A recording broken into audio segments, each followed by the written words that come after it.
அடியார்கள் துதித்து போற்றிட சகல நல சௌபாகியமும் தந்தருள்வாய் தாயே. ஷண்முகன் கணபதியின் அன்னையே வாழி.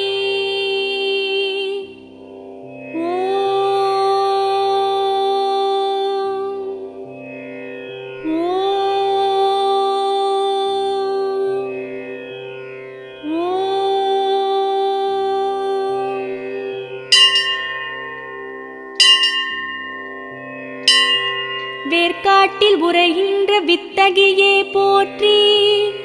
ஓம் வேலன்கை வேல் தந்த வேர்க்கண்ணியே போற்றி. ஓம் வெற்றிக்கு வழி சொல்லும் பொற்கொடியே போ